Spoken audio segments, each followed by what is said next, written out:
this event is sort of brought to you by the consumer and retail practice, where of course Shubhrata, who is a partner with us, does a lot of work in fashion and apparel. And and thanks to Shubhrata for putting this together and for agreeing to moderate this very interesting session in the backdrop of all that we've been doing.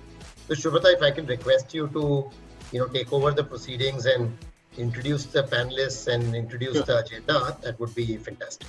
Sure. Over to you. Thank you, Madhur. Good evening, everybody. Welcome to this webinar where we are looking for re-accelerating the industry to the growth track. It said that roti and kapra are the prime essence before the makan comes. And we are today covering a roti and kapra part in a very nice way, where we see the largest food and hypermarket retailer. We see the international fashion iconic brands with us, and we also have a value retail. So we'll get all 360 degree view from different perspective of the same problem. And the whole purpose and takeaway from this discussion would be the way forward, the things that we learn from this pandemic and the way to manage the business, and then moving forward, because most of the inventions and innovations that have ever happened during the war period of World War I and II, that and I'm sure it will keep some of its footprint permanent and some will evolve from this. So we got very distinguished panelists with us. I mean, it is a very, very rare combination that we got today, and they are really stalwart in their own industry. Himanshu Chakraborty, CEO, Unlimited, from Arvind Lifestyle. Sadashiv Naik, CEO, Big Bazaar. Vineet Gautam, CEO, Bestseller. And myself, Shubhrata Siddhant, and I'll be moderating the session. So we base this discussion in basically 4 pillars. Of course, these pillars will lead us to the present situation mapping, then what we learn out of this, how we are navigating through this challenging time, what are we are doing for the cost control, how the cash flow is generated in this trying times, and then the digitalization and kind of brick and mortar evolution of that, and that what we'll see when we stand on the, let's say, 31st March 2021, look back and look forward kind of scenario. So without wasting any time, I just put the first question to the panelist, and maybe we can start with Sada first. Is that near-term imperative and the way you are navigating through this challenge? In other words, how deep is the damage and how you are navigating at the present moment? We start with Sada and then probably Vineet and Himanshu. Yeah, thanks. And glad to be along with good friends Himanshu and Vineet and Madhur. So I think, in fact, when you said time will tell when 31st, I was waiting to say which month you referred to. And I was hoping you say earlier month, but you ended at 31st March. So frankly, I don't want to call it a damage. I mean, I think damage would be almost hatyar niche khade karne honge. So I don't think it's a damage. I think it's a phase. And like all of us are going through it, so I would hesitate to call it from a damage and say it's a phase we're going through. It's a tough phase. We've done a couple of things, but I'll possibly keep the ones which you already been reading. Like we got digital, we got into online groceries. We were already in online fashion. We kind of got it together. We made sure stores are open. So I'm not going to get into it.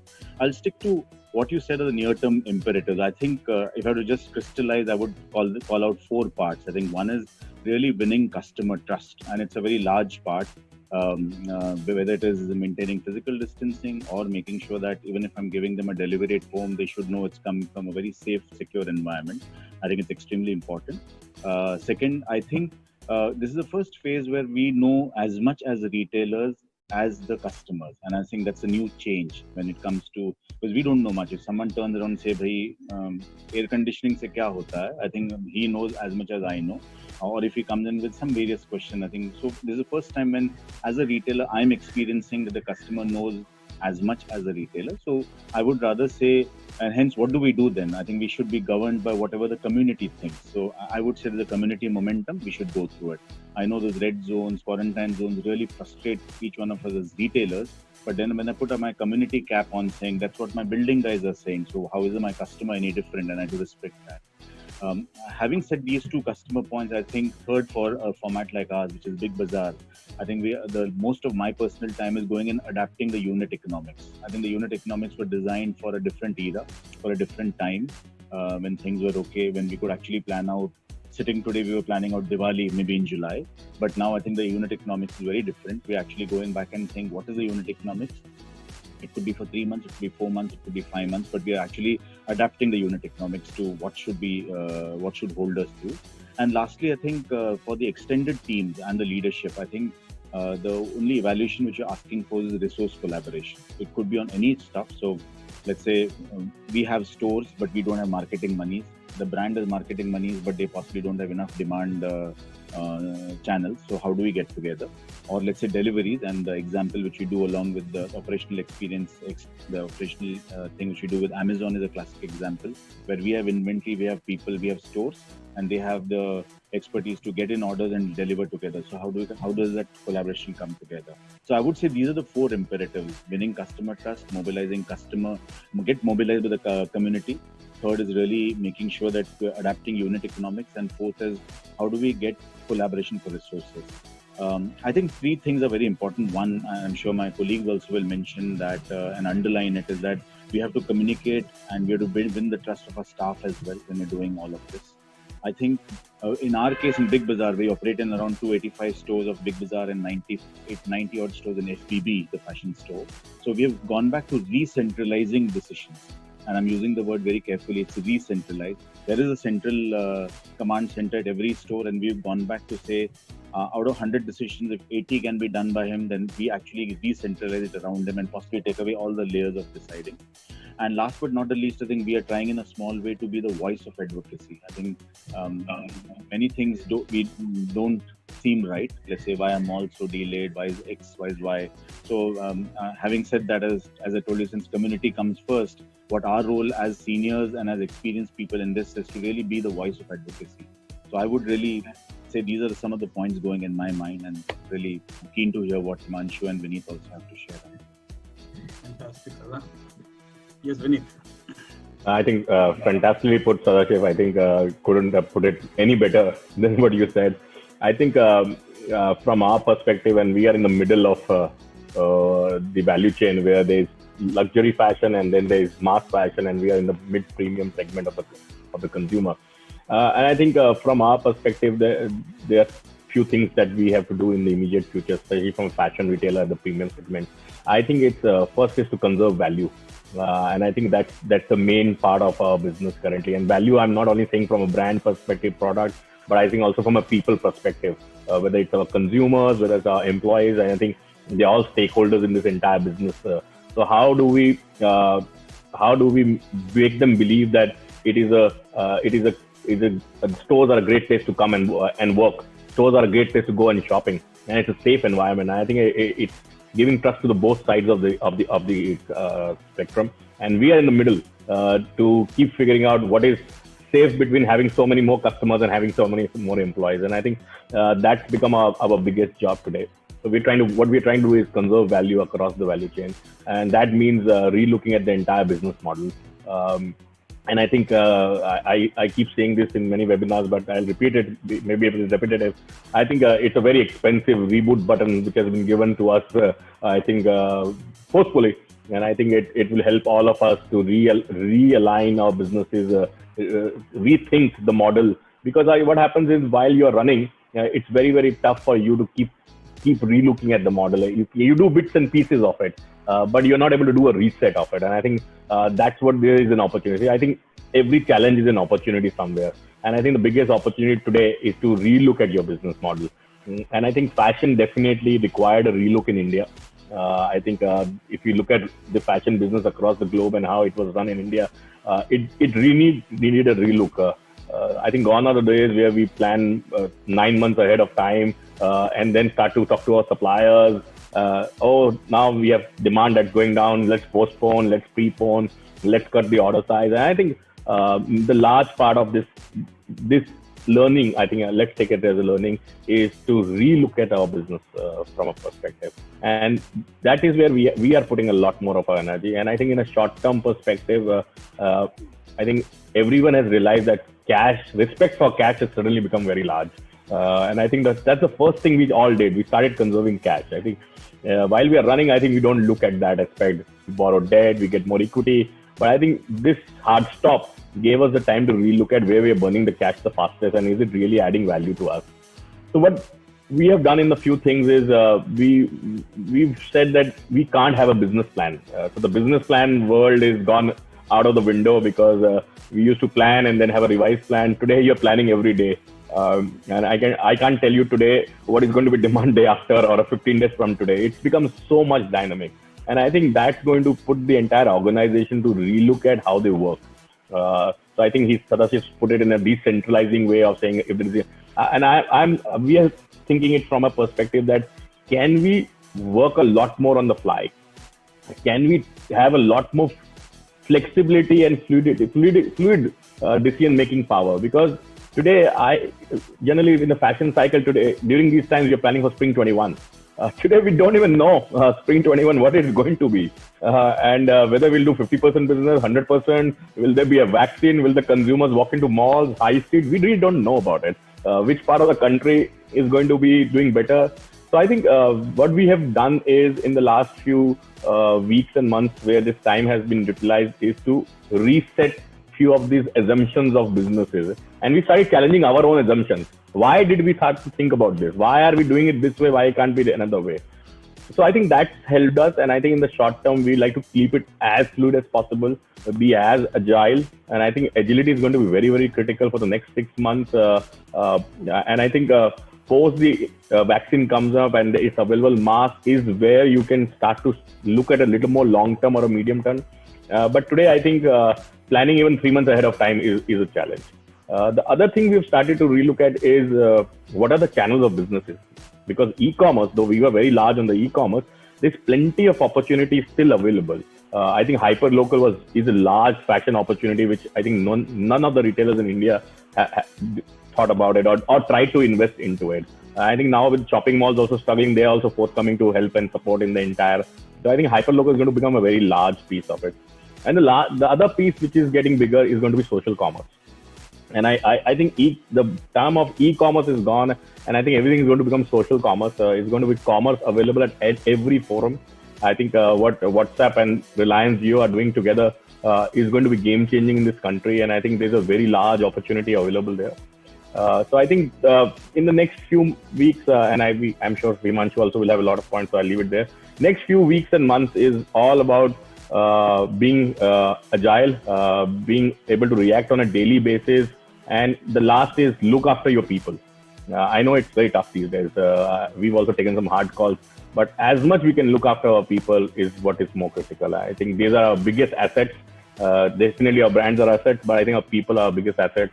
And I think as much as we can look after them and do whatever is best in the limited capacities we can, we should do that. Yes, Himanshu.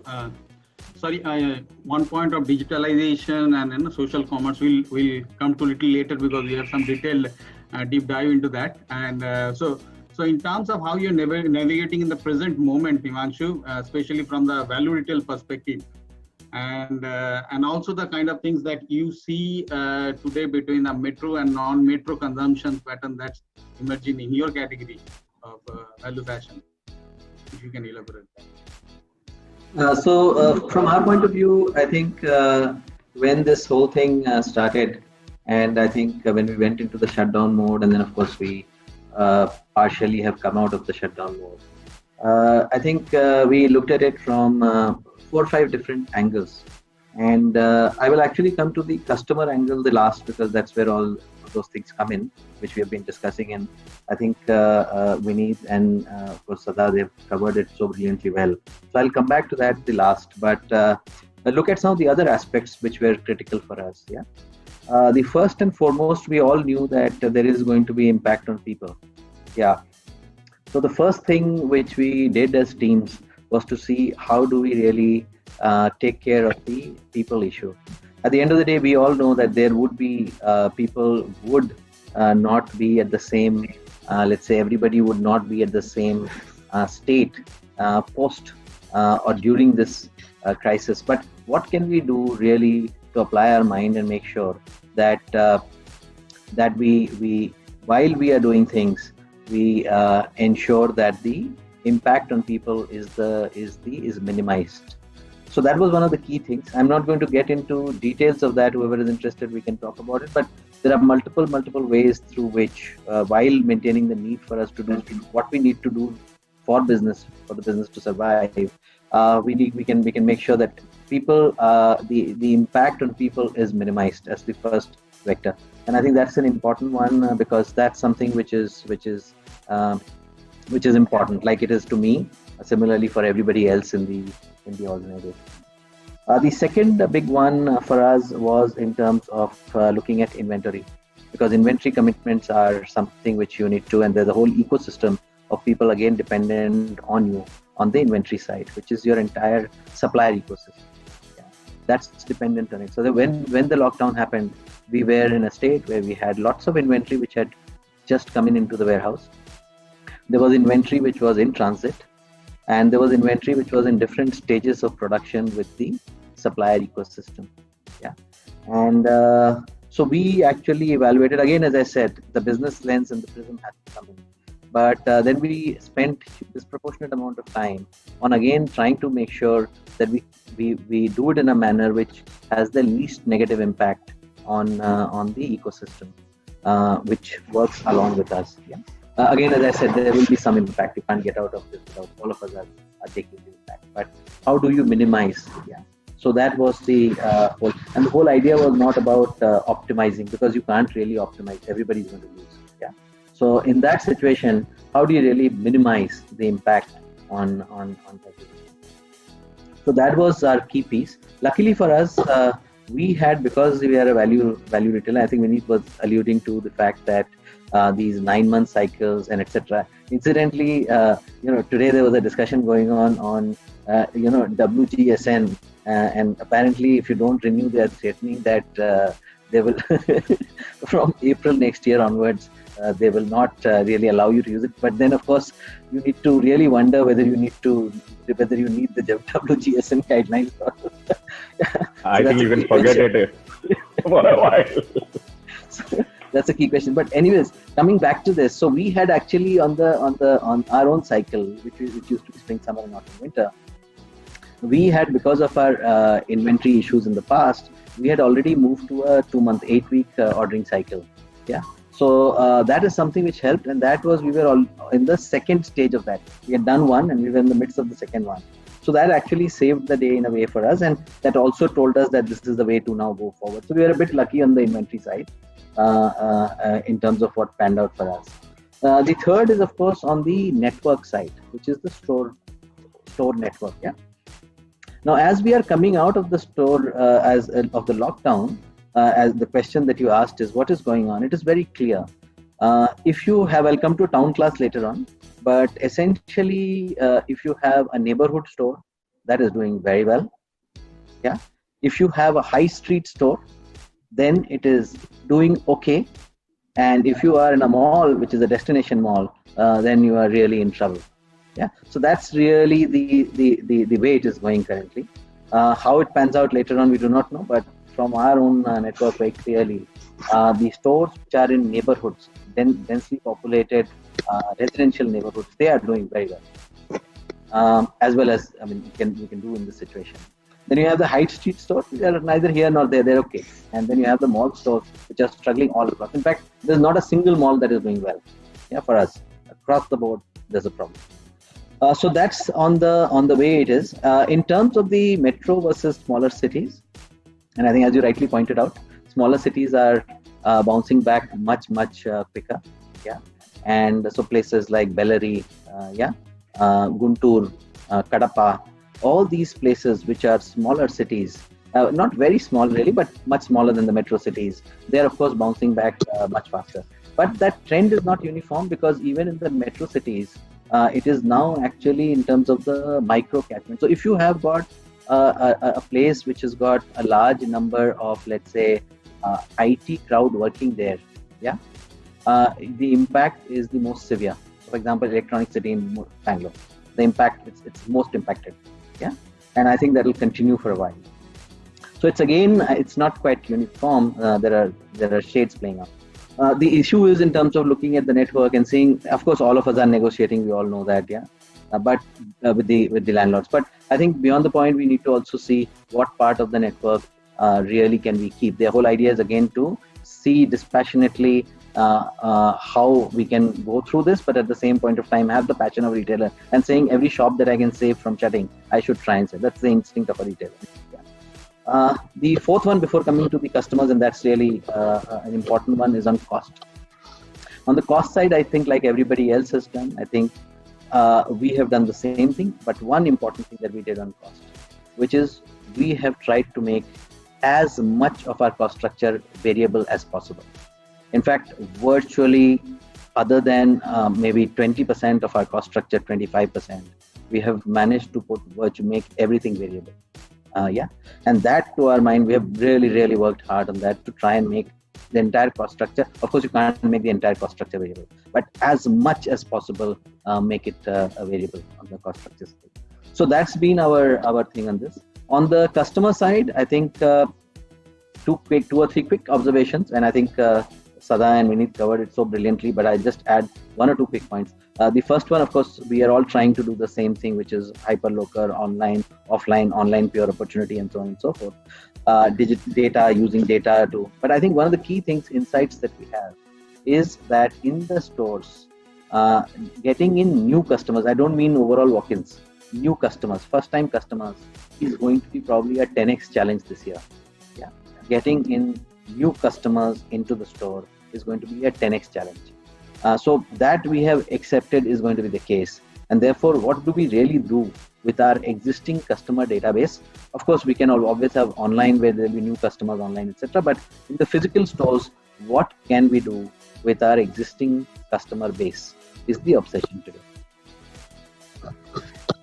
So Vineet, from your counterpart in Europe and America, where things, or maybe part of China, you have a good presence in China. Are you getting some kind of input where they have flattened the curve a little better and probably a better recovery phase? So what are you getting input from there? I think there are two recoveries, two different types of recovery. One is this quick recovery that has happened in Europe. Actually, Europe, if you look at it, in about 8 weeks, they were back to about 80% of the business. And then there's been this slow recovery from China. So China has taken about 14 to 18 weeks to actually come back to normalcy, which currently 80% is supposed to be the new normal. So if you're doing 80% of the business, that you are back to normalcy. They've taken about 14 to 16 weeks to get to normalcy. Their first 40-50% was very quick, but then they slowed down dramatically. And I think so there are two recoveries which actually have happened across the world. I think US is a mixed bag. Some places, depending on the city and depending on how bad that city is, the recovery is different. So I think, and there are two different ways to look at it. And I think a lot of us got really obsessed by the recovery we saw in Europe. And I think we all thought that the recovery in India is going to be similar because that's what the data we was getting too much floated around in the industry. But I think there's two major differences. So one, I think they opened up or they were shut very early, and they opened when the rates were going down. So I think death rate and everything had gone down. And I think that was a very clear advantage where people confidence was much larger. Secondly, the government support packages there has been tremendously high, where there's not been too much job losses. The money has been pumped in economy like never before. And I think also if there has been some cuts, the government has come back and supported it. So I think people had money and hence the pent up demand was amazingly high, and then it continued from there. In fact, in few of our key markets, we are seeing growth over last year, which in Europe is like a surprise. So I think so that's one side of the recovery for which we get data. Then was the China recovery. The China recovery was that initial 40-50% was very quick. It happened in about 6 weeks, and then it slowed down, and then it started to come back. And I think today they are back to normalcy.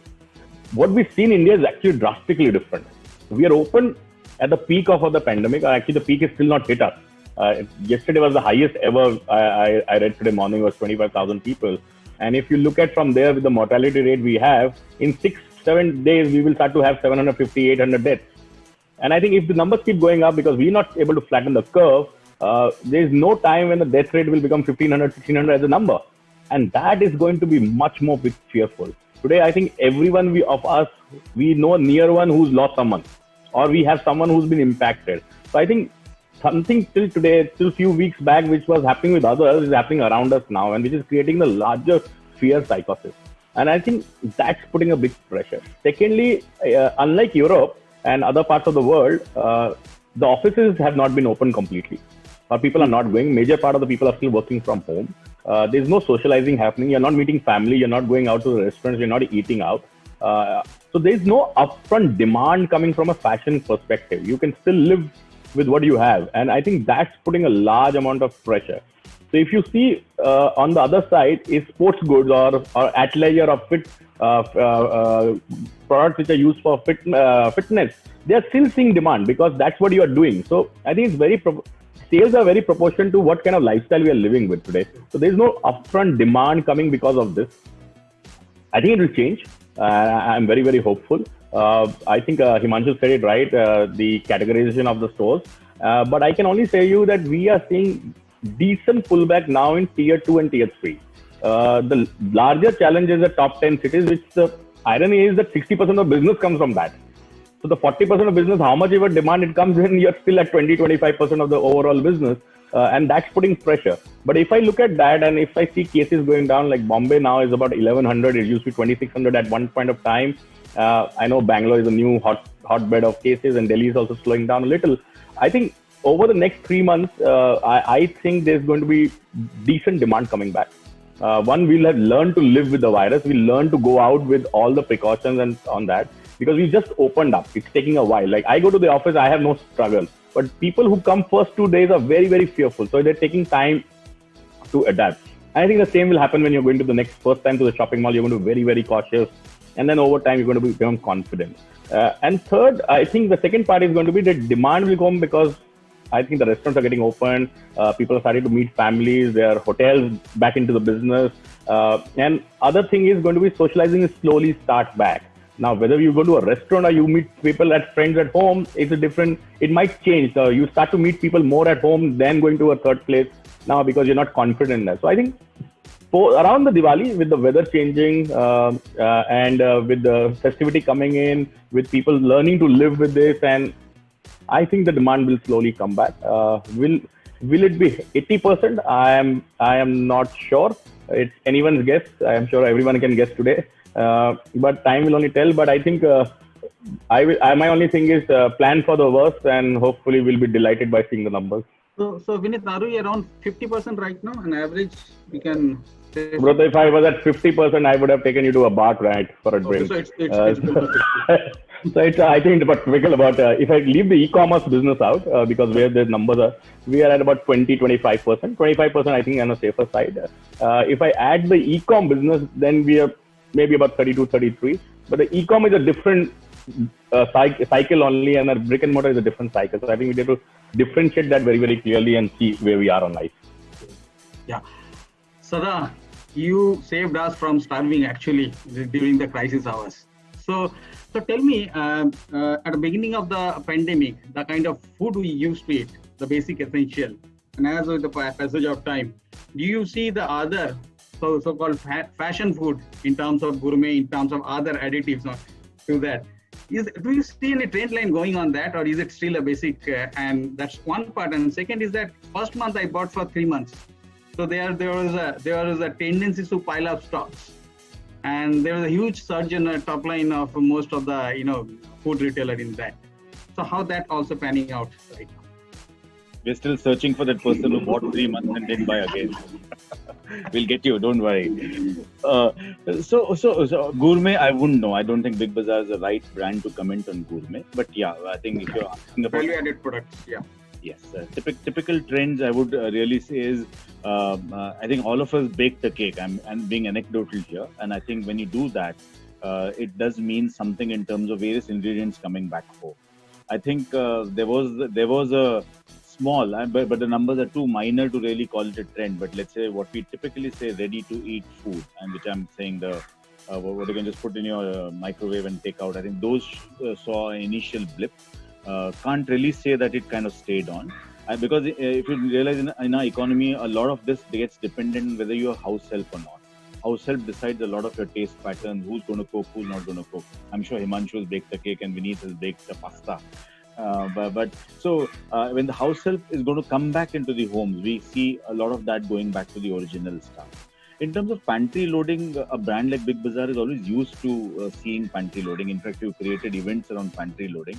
If at all, I think over the last 7-8 months, more because we are maturing as a brand, and now more so with the pandemic coming on, I think we're actually questioning ourselves, saying, is that the only route? Because when if say in each of our homes who's got impacted, someone's got a salary cut, someone's lost a job, I think if everyone's trying to be thinking of cash flows even at home, then maybe pantry loading should be done in a very decent manner. It should not be the fear and greed, I'm saying, is going to be getting redefined. These are possibly words which formats like hypermarkets have used, and now they have to redefine it, saying how do you pass on value and maybe pass it on in a more sincere and consistent manner. So to your point, yes, there have been some changes. I wouldn't say people were eating very differently, but they were surely cooking a lot. There was some bit of sharing of labor happening, and hence some part of ingredients went up. Things like fruits, vegetables, breads, we did see some stocking up. I chat up with all the vendors in my vicinity. They also said कि 1 kilo आम खरीदते थे, अब 2 खरीद रहे हैं. But I see that as a very healthy turn, because people are actually saying, let me keep something in the back. I can't really call it as a permanent shift in food eating habits. I'm not sure what customers are buying these days. The report I am getting is that kids are outgrowing. So kids category is one of the highest selling category, and also for men's primarily it's a t-shirt and boxer and bermudas and probably nightwear for women and all those category. I know the challenge Vineet has, because these are all indoor fashion, essential clothing. And so even if you can throw some light on the consumption pattern that's happening. I think from our own observation, there are 3-4 things that we are noticing, and it may not hold for everyone. I'm just reacting to what we are saying in value fashion in our format, but it may not hold for the other categories. Yeah? Essentially, what we are seeing is that there's of course a significant jump in kids wear, which, as you rightly pointed out, in fact, kids wear is almost near normal like last year. So that's, and I'm talking about physical retail, almost near normal. So that's really clipped and come back at a very, very fast pace, quick pace. Interestingly, when the lockdown opened, women's wear started doing okay. Yeah, they were doing okay. The category which was most subdued was menswear. Interestingly, as the weeks progressed, menswear has started picking up, while women's wear actually has gone down. Don't ask me why, I have no idea. Yeah, but women's wear started going down.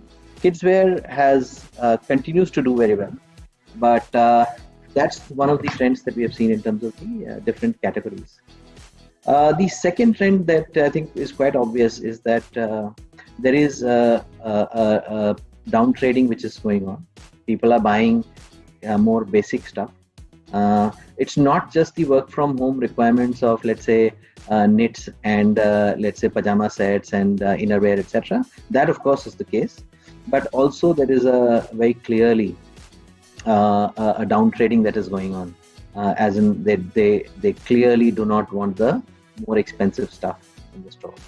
As a result of which, across the board, and this is my understanding, there is in virtually every format the ASPs have gone down, the average selling prices have gone down.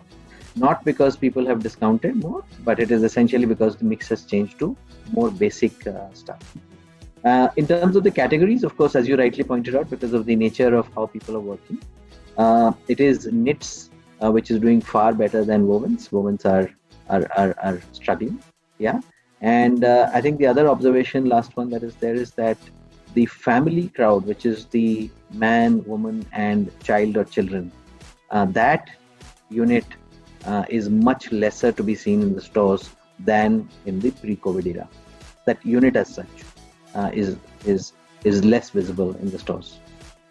I think one member of family is going out venturing. It's like it's a war zone, so to say, with all kind of post.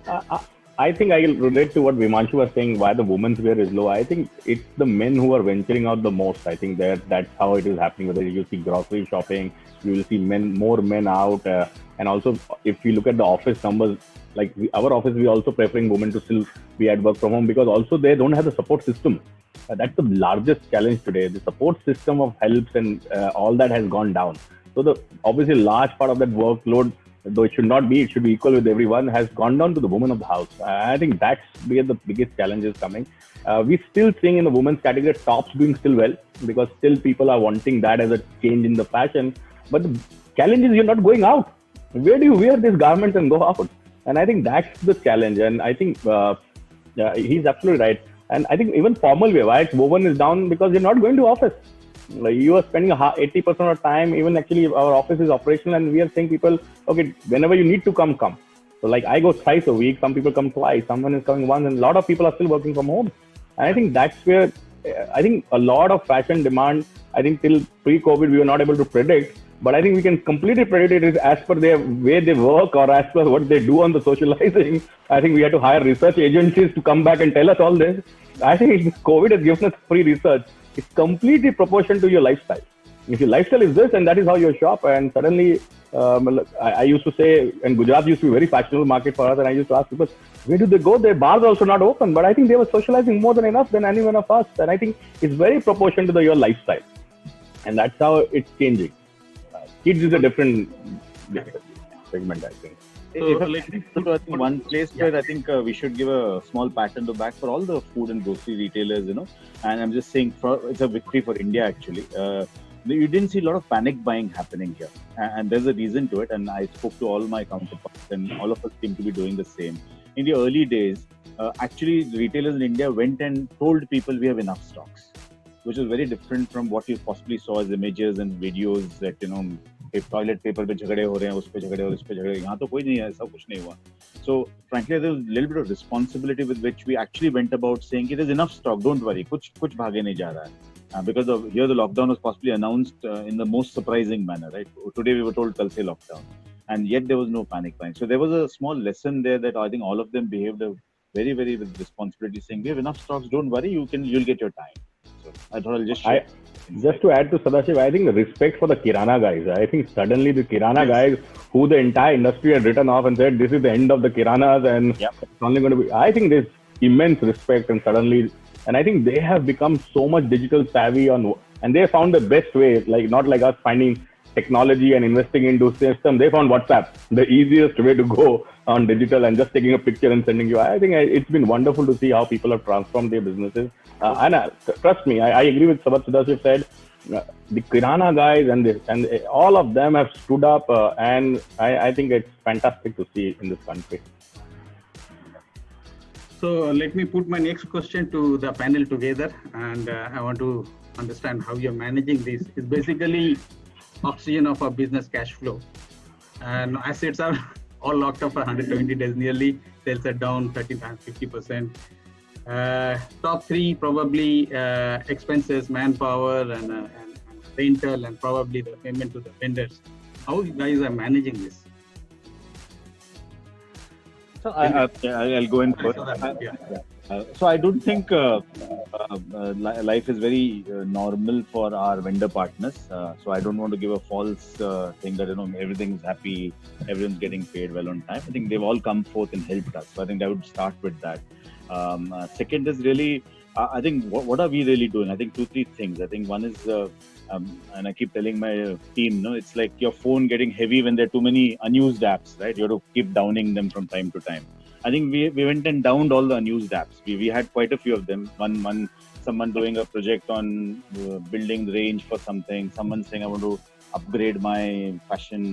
Someone saying at home I want to do a very large range. I think we have to quickly down those apps, saying this is not the time, And it may sound very obvious, but frankly, at times we miss it out in this whole gush. And when something like the pandemic hits, we forget to kind of down those apps. So we went and downed all those apps.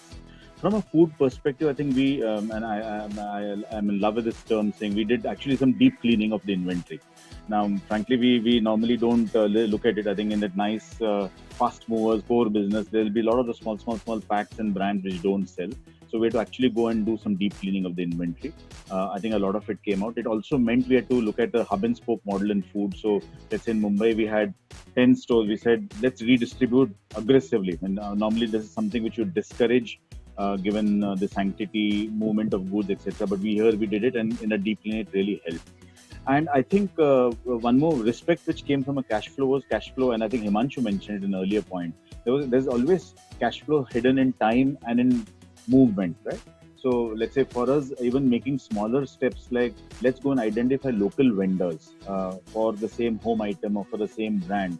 I think it meant a lot because typically, since we were ordering from a distant vendor, we would order larger lots. We had a luxury of doing it. Suddenly that luxury was gone. We were counting our pennies at the end of the day. So we actually went back and said, let's redefine local vendors.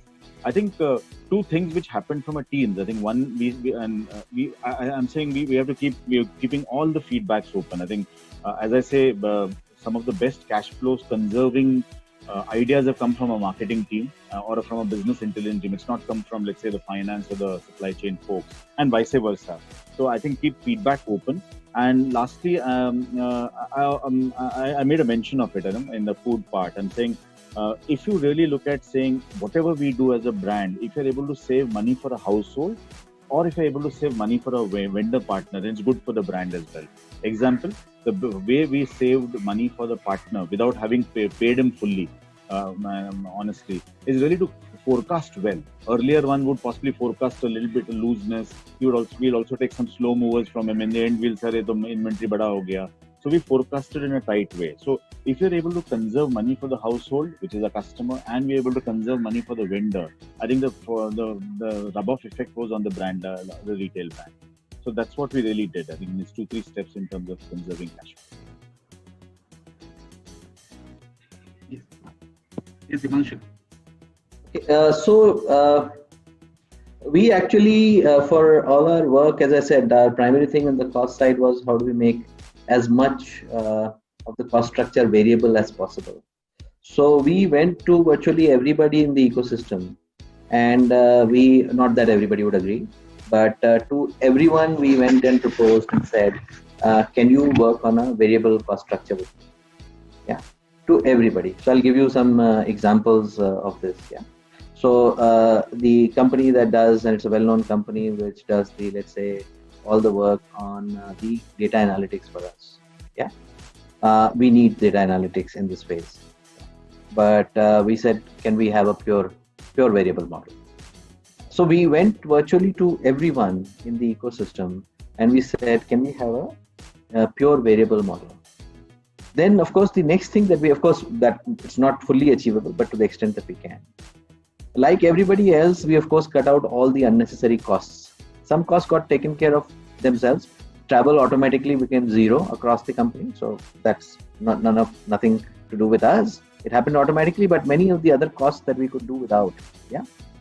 So therefore, for example, we do not need to play royalty paid, royalty payable music in the stores. You don't need to do that. So we quickly shifted. It may be small amount of money, but in our network of stores, it adds up to something. Very interestingly, we said, how do we make things in a way we do things differently? So for example, our stores used to open 1 hour before customers coming in, and they used to take another hour to wind up after the customers left because they would tend to tidy it up before going home. We have shortened that down, both the sides timing, down to 15 to 20 minutes. Yeah.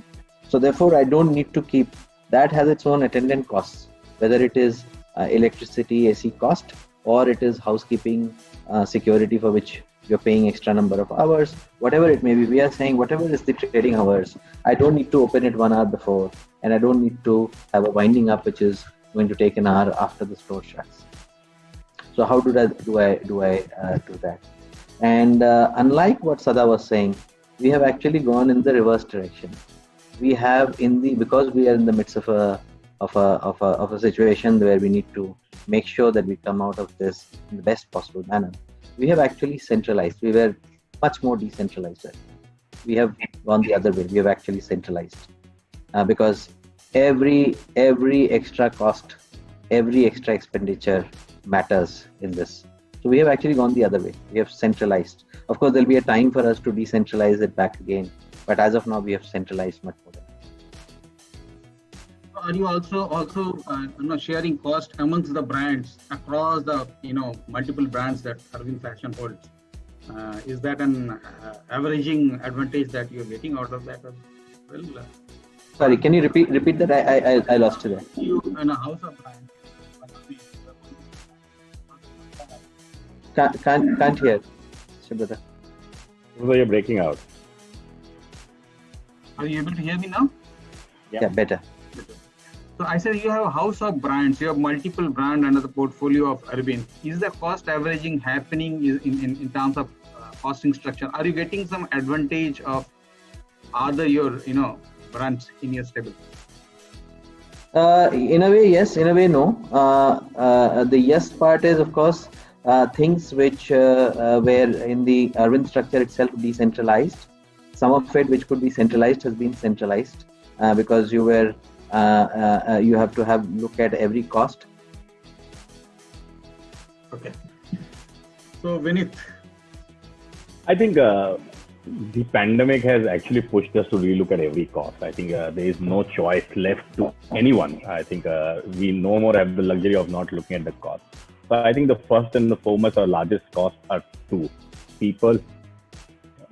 Sorry, actually I'll say three: people, real estate, and inventory. And I think inventory is a very large cost, which we sometimes think it is an asset. And I think that is the biggest challenge we all have. So I think the first thing was to look at the inventory status. And I think what we've done is because our weather systems don't change so frequently in India, unlike Europe, we ensured that we clubbed the entire season of spring and autumn and made it one. Because there was no use to burn money in June, July this year, which we used that, because that also consumes a lot of cash.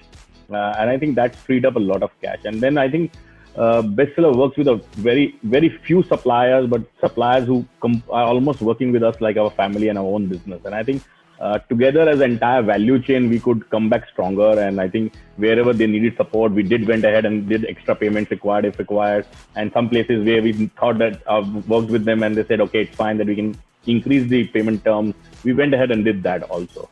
And I think today, and then I think by that, it took initially a while for us to get our cash situation across the globe improved, because I think unlike a lot of other things, this has been a global problem. And the larger you are as an organization, the problem is much bigger. And I think, and that's where this pandemic has forced the entire global business to relook at everything. And I think it took a while for us to settle, but the Europe pullback has really helped us. And I think that's where it has supported our cash flows also a little bit. And today we work a lot stronger with our partners. The other is we had to relook at people, and we tried to see the best we could do for them. So the first 3 months where I think the opportunity in the market was very, very almost zero in terms of, we ensured that not a single person lost a job, and we were able to support them and their families. And I think that was very critical. We are a very people-centric organization. I think people are our core to our company. You've come to our office, Subhrata, a few times. It's all about people. And I think that's what we've ensured. We always thought and cleared that. Though we had to bring down the cost, and I think people have been very forthcoming and are very, very supportive. And I think we owe our success to a large part of our people support and our vendor support system. And I think, as Himanshu said, we went to every vendor and said, okay, but we can't afford to do this. But we need business, and this is a long-term relationship. Good part is we are not very transactional with many vendors. So we work with them for 8 years, and we believe we'll work forward. And I think everyone in that takes this as a small blip in the entire relationship. And I think people have supported. So we've not been as lucky as Himanshu to move to variable model, but we've reduced the fixed cost a large piece. And I think the other part is to relook at your stores. And I think be very dispassionate when it comes to stores and say, and we had to sometimes talk very hard to our partners, which are malls and landlords, and said, is this not going to make sense? If you are not ready to support us today, it is not worthwhile staying there. And I think as of today, we have shut few stores where partners or mall or landlords have not supported, and will continue to do so. It's not about what turnover that store brings to you in future. It's about what cost and what money it is sucking today. from it. And I think we have become very dispassionate. And I think what we did is we ensured that a team which is neither from finance, neither from sales takes that call, because suddenly finance only looks at cost and the sales guys only look at turnover, and then the store it never gets shut down if it needs to be. So we created a small team which was not out of this, and we said, you take the decision, taking this is the model now, and this is the care. And we've shut some fantastic stores of ours. It was very sad. There were stores where we invested a year back, and the landlord was not forthcoming. We just shut it down. And I think currently to get out of this pandemic alive is very much more important, and we'll always have opportunities to sign more stores, open more stores, and maybe sign a store next door half the price in few months. But it is very important to move out of a store which a partner is not ready to collaborate over a long lease of 9 to 12 years. And I think a lot of people are doing it. But I think we did not look at future of every store. We said what is important today. I cannot afford to pay this kind of rentals. If the partner is not ready, I'm happy to pay a higher revenue share, but we cannot have a very large fixed model. Though there are challenges, still we are negotiating, discussing. I think all of us are doing that, and we'll continue to do so. But we will have to someday take very hard and bold steps of shutting a few more stores, because without that we will not pass. And maybe a year down the line, those stores will be available at half the price, maybe, and we'll take the call that time. So Sada and Vineet, I think Himanshu dropped. No, he's there. He's back. Himanshu, Yeah, sorry. is there Himanshu? Yes. So now tell me, how does the digitalization and in terms of e-commerce, your winning strategy playing a part, which was little dormant in all this. We are waiting it to take probably what will happen used to happen in next 5 years, probably is going to happen in 1 year. How much your sales contribution is going to come from that, and how internally organization is going to gear up for that? So e-commerce or click and mortar, whatever combination, or hyper local, how are you planning and how do you foresee that panning out in future? I think Sadashiv, you want to take? No, please go ahead. Okay. I think e-commerce has been one of the largest channels for us, one of the fastest growing channels for us in the last 3 years. We've always had very, very clear focus. I think Bestseller globally also is a very large online player. I don't know how many of you know, we are one of the largest shareholder in ASOS. We own a large share in Zalando. In China also, we have a very, very large relationship with the largest online operator there. So e-commerce has been part of our strategy from day one. We took a little bit time to understand, but as we shut last year, e-commerce was 15% of our business. I think I shouldn't say what it is today, because today it's maybe 60% of my business. But I think by the end of this pandemic, when we come out, and from there, if I take a year ahead from there, I think it will become 25-30% of my business. Now, I will not say that is going to be pure e-commerce coming from Myntra, whoever, but it's going to be entire digital commerce, whether it comes from click and collect, whether it happens on omni-channel, whether it happens from social commerce. We believe that it will be 25-30% in no time, and then grow from there. The challenge in the e-commerce business today is so much value and discount driven. It's not as much fashion driven. I think that shift will happen. Will it happen as fast as the business is growing? I think the answer is a no. But I think some bit of fashion is going to move there, because in India we still like that experience of touching the fabric, trying, and I think you can't take that out. It's a matter of time, because the people are not very confident. End of it, maybe few people will migrate, but the value seeker is still sitting there, is what we think about it. Shouldn't be ready for every consumer. We are ready for every customer. We are going to be hyper local in few weeks from today. We will run full social commerce in few weeks from today. We already do a little bit, but few weeks from today we'll be in fully social commerce. I think also I think Sadashiv said that during the good times you are making small collections for this, trying to expand the portfolio, and I think that definitely is something currently a challenge, but it is something we'll have to look at, is because there's a customer sitting in that, and you'll have to create collections and businesses for that. So we are looking at those aspects. We have a large portfolio of brands globally. and we are seeing that all segments, what brand to bring in, what category to bring in. So I think it's a different channel. I think the distribution channel in India has gone down, and e-commerce has actually virtually taken that over.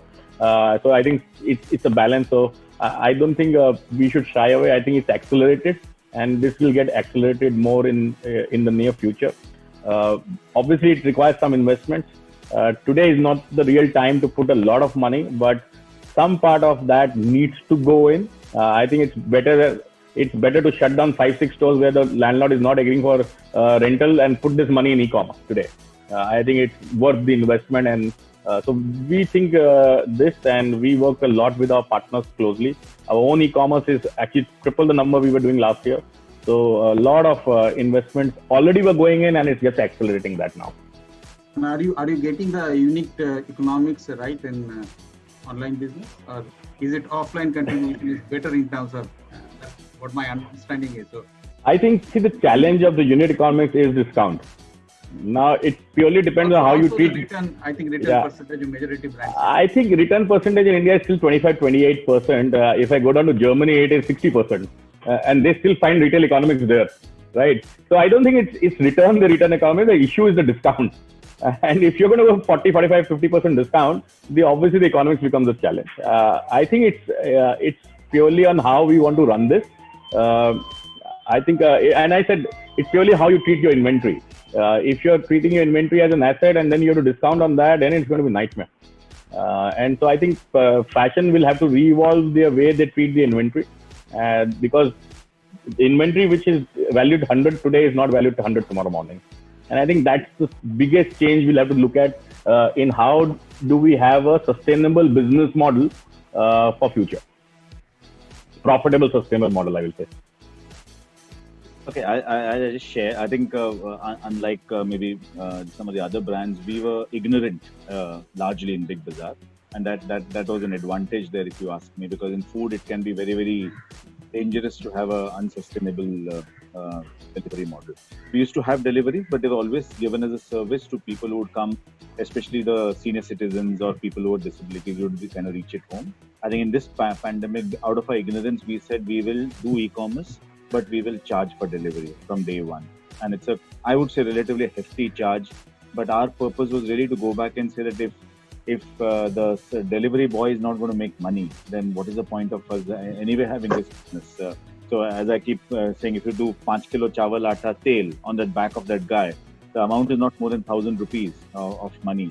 And you can do the unit economics. If you don't charge for delivery, there's no way you're going to make on the transaction. So we were out of ignorance and possibly not having that cash to kind of burn out on this business. So we've taken a thing that we will do it, start from a sustainable manner, including delivery.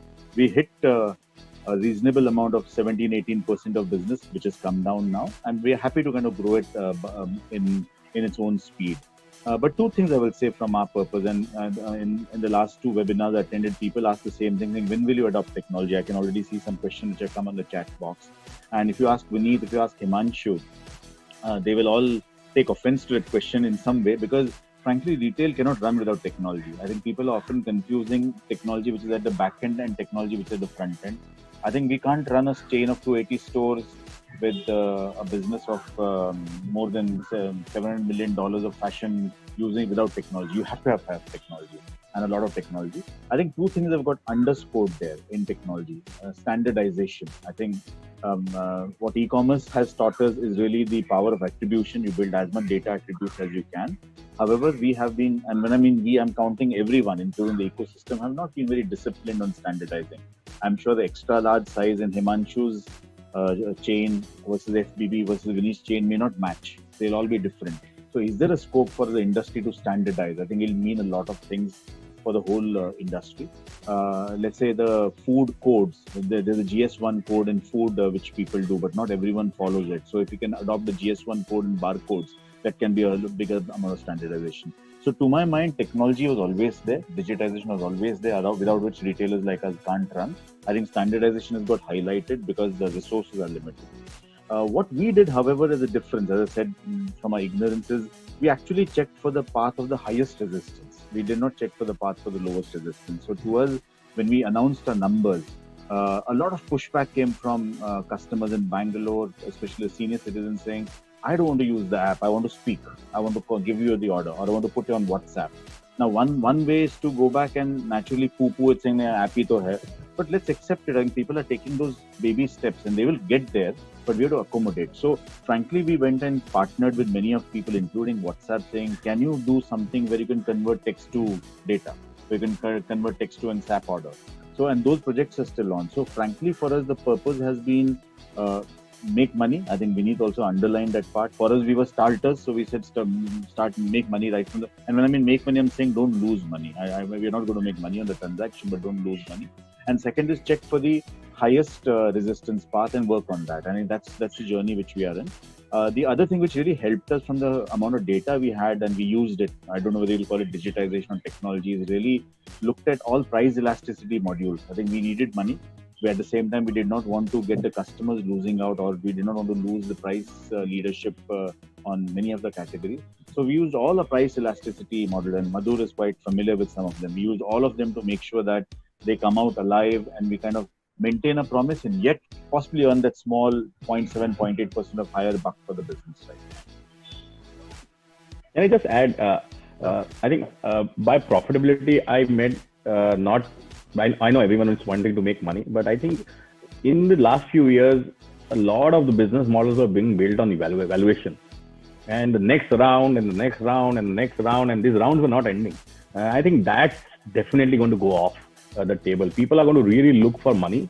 Whether you chase EBITDA, EBIT, it doesn't matter. It needs to be money on the table. And I think that has to change. It's no more about can I get to the next round of valuation and create and have just keep chasing turnover, because we've all realized the turnover vanishes over a day. So that's the true picture of the turnover. It just vanished over a day. But if you were a profitable business, you had cash somewhere. So I think that has to change, and that will change for sure. That's all I meant for us. Himanshu, value fashion retail is relatively low margin business compared to what Vineet is doing. So how does the e-commerce play its role in terms of the expansion and new growth? Subrata is hell-bent on making you fight with each other. I mean, it's a very different perspective. So, yeah, in a way you're right, but and I think the challenge is not so much only on the low margin or multiples, but the challenge also is on the low unit price for value segment. That's the bigger challenge, because there's a cartage cost which can upset the economics much more than the multiples. But coming back to how we look at it, essentially we said that look, we need to do whatever we do, we need to do it in a simple manner. And actually all the initiatives that we are taking have been actually labeled as Saral, so that we simplify, otherwise we'll get too much of complications around the way we work. So we are looking at actually just 2 or 3 things. The first one is a unified view of inventory. Can I have a unified view of inventory? Warehouse, retail stores, can I get a unified view of inventory? And I'll come to the demand side of this later on. This is the supply side. And can I get a unified view of, therefore, the supply points and even the resources? So, for example, all our store teams are resources, who can deliver in the local catchment areas. Their delivery would be superior for the simple reason that customers are not being allowed to try, and therefore, if they need to exchange the size or they want to ask for an alteration, our colleagues can do that much better than through a pure play e-commerce. So therefore, they are a part of the solution of this and a part of the resources. So resources, both in terms of the inventory visibility all across and the visibility of the resources who can be deployed in the last mile.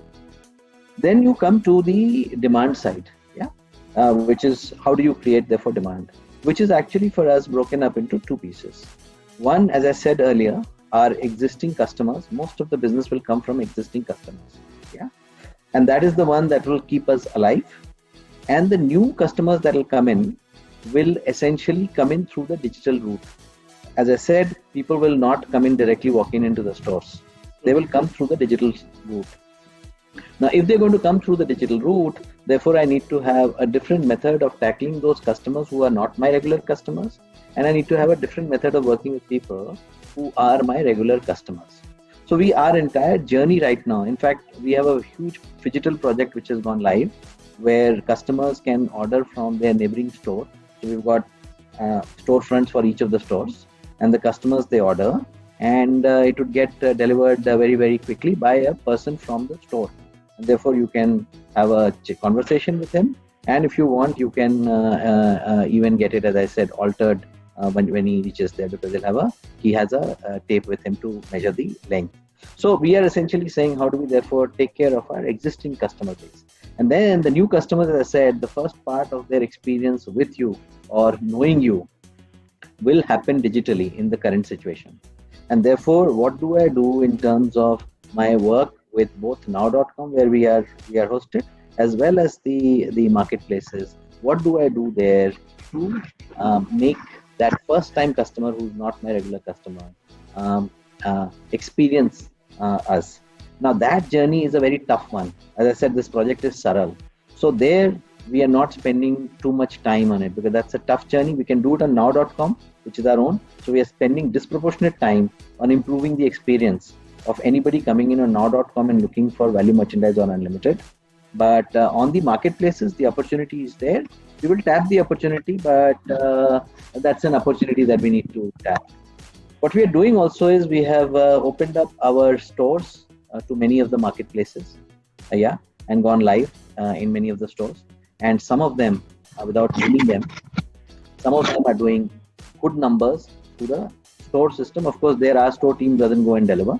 That's their logistics partner who comes and picks up and they deliver. But of course, the customer gets it fairly quickly. So that's the solutioning. As I said, we are trying to keep it simple. It is going to be conversational, which is going to get launched next week. We already have the phygital project live, and we are improving significantly the experience on now.com for the customer who's not my existing customer, but will experience me for the first time on a digital medium. Fantastic. So before I give it to question and answering phase, my last question to all of you is, having reduced cost, understanding the new channels of sales, and a lot of good work been done during this pandemic period. How do you foresee short term and long term standing today? How does it look like? Vineet. I think that's the toughest question you put me first. I think I must ask the Rishi the first question. I think this year is washed out. I think this year is not about P&L, and this year is not about anything else for future. This is about living through the pain and come out as less injured and damaged. But I think learn and become much more humbler and agile as an organization, and come out of it on strength, because what I see is going to be large opportunities in the market. There are going to be a lot of players who will not survive this. And I think we are blessed that we have our principals who can support as a large organization. And I think we should gear up for the large opportunities that are going to be, rather than having lingering costs and lingering stores which are not going to work. So I think from medium to short, long term, I think we look at many new opportunities. There are going to be a lot of gaps in the market, both in terms of category, product, brand. And they're going to be emerging new channels, both e-com and digital. And I think we are getting ready for that, using this time and the people we already have, though they don't have much work on a day-to-day job, but trying to get ready for the future. I think also a good time to equip your people with more knowledge. So we're focusing a lot on training, equipping our people to use this time to be able to learn new things, and when they come back out of this, they are able to add more value. And I think the last bit will be to look at the entire supply chain as a whole and say, how can we cut 60 days out of this? And I think if we are able to, on an overall basis, reduce 60 days out of the supply chain, that is going to be a lot of capital, a lot of time, energy that we can utilize, and we'll be more agile than we were. We are still in a fast fashion business, and I'm asking 60 days to be cut from there. So I think it's a very large ask. I don't know if we'll reach the 60, but our goal, our North Star is 60. Let's see how far we reach, but we are hopeful. We have many projects, many initiatives running, and especially on the digital part, we are trying to expedite our digital journey, which was already a plan which we started a year and a half back. We're trying to put more energy, focus to get that live quick, do it quickly. And I think in a year or 2 years time, our EBITDA or EBIT percentage should be at least 3 to 4 basis points higher than what it was before pre-COVID, because then the money we have lost or the time we have lost, at least we will recover over the next few years.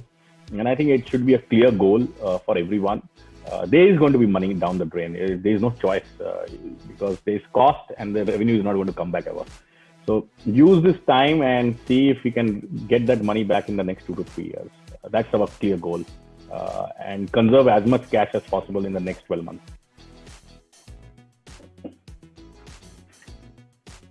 Fantastic case, Subrata. I think this has been one of the most interesting discussions I've been a part of personally. There's a couple of questions from the people. So I've actually allowed Ila Saxena to speak now. So I think she had a question. Would let her ask the question.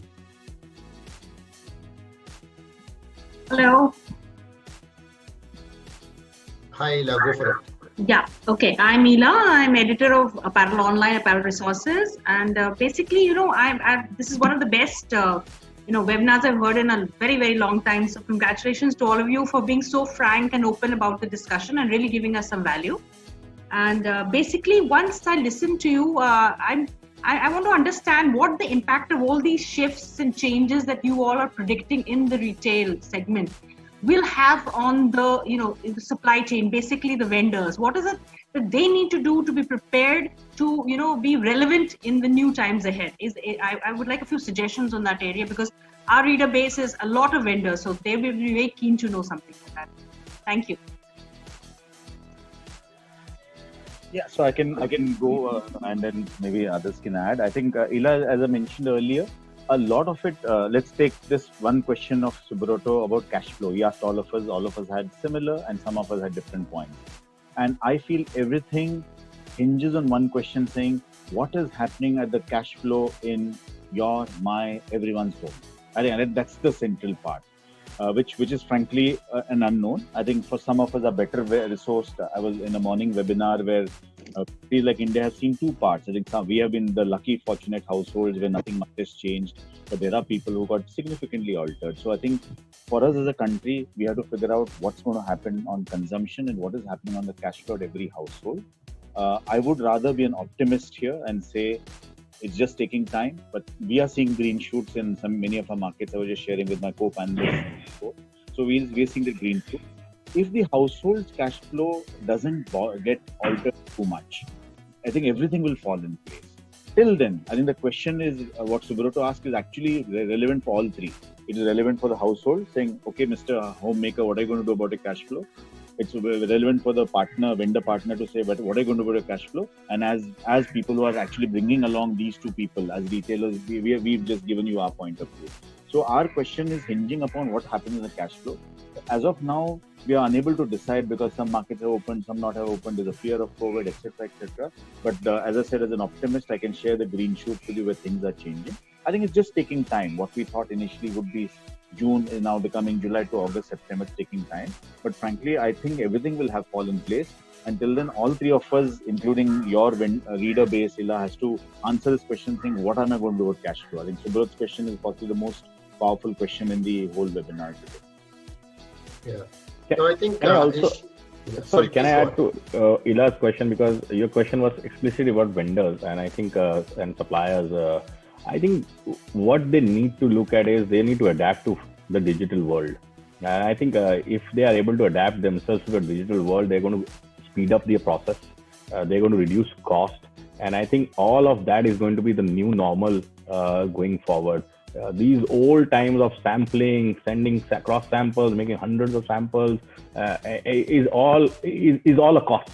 End of the day, all that cost gets added to the product, and the customer is not ready to pay the price. So I think retailers are definitely getting into the digital journey. But I think as a supply chain, value chain, the people who read your articles, they need to also understand that they need to also adapt to technology. This is an investment, I understand, but I think an investment that will pay off very, very fast, because it will speed up the process and it will bring in more turnover to you in the near future. Okay, fantastic. Shivangini, do you want to ask your question?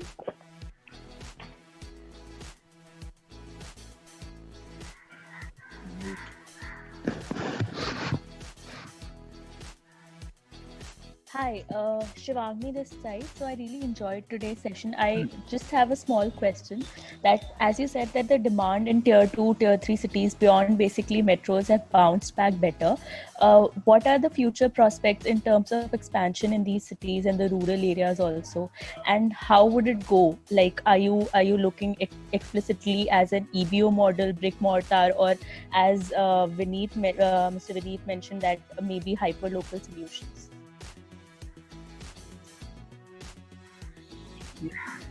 So, Himanshu, shall I go? Yeah, of course. So I think as a brand, which as I said, we're already in 165 cities, and we have a fellow brand called Easy Day, which is available in another 400 cities or towns. I think we have always harnessed the power of these small towns. I think some of our largest top-line stores come from these smaller towns because they act as regional hubs, whether it is Agartala, Guwahati, Mysuru. So I think all these are really very large. So frankly, I'm always a vocal supporter of these towns. The rural, as you discussed, often at times when I see when people say rural, they don't look at the census definition of rural. Rural, as census defines, is really, really tiny. It is about, the population is much, much lesser. I don't think retail per se, the way we run a retail, we have found a valid model for that rural market, and hence it's still catered to by the wholesale markets or what are known as feeder towns. In the group, we have a format called Aadhaar, which is a rural format, which was acquired many years back. I think we've been trying to discover rural, or I would not even say rural, semi-rural, but they're really small places. I think more than tech and hyper-local, what we really need is to harness the entrepreneurship of the local entrepreneurs there, because they know the market, they have land, they have people, and they have the energy to do it. And frankly, there's no point us going and say, let us go and discover what you want. What they're really looking for is someone who can convert, someone who can give the technology to them, someone who can motivate them, mobilize them. So I think that's a route we are taking for real rural markets. On tier 2, tier 3, it's always been a thumbs up from our side, and we've always been, I don't see that slowing down. It only go up in the days to come. Fantastic. I think we're way over time now. So just given it's a Friday evening, I'll let everyone go, but just a very warm thank you to everybody. I think you guys have been amazing, very candid. Shubrata, thanks a lot for moderating this in a pretty exciting and energizing fashion. I definitely learned a lot, despite having learned from Sada already in the work we do together with him.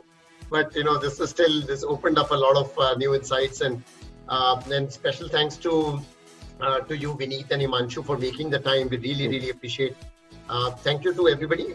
We will sign off now. You guys have a fantastic weekend and stay safe. Thank you for having us. Thank you. Bye, Sadarship. Bye, Himanshu. Bye, Shubrata, Madhur. Bye. Thank you. Bye.